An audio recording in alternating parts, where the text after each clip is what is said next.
යුරෝපීය රාජ්‍යයන් අතර කෘෂි කර්මාන්තය අතින් ඉහළම තැනකට ආපු.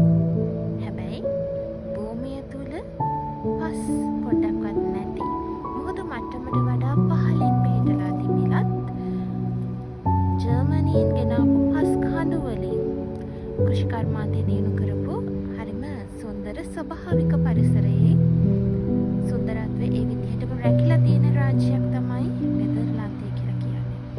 ඉතින් මේ නෙදර්ලන්තයට ස්ටුඩන්ට් කෙනෙක් විදිහට ස්කිල් මයිග්‍රන්ට් කෙනෙක් විදිහට ඇවිත් සෙටල් වෙන්නේ කොහොමද? ඔයාගේ එක්ස්පීරියන්ස් හදාගන්නේ කොහොමද?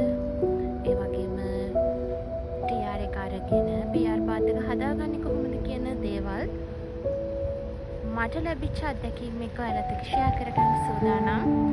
ඩල්ස් නෙදර්ලන්ඩ් ඩයරිස් ඔස්සේ. ඉතින්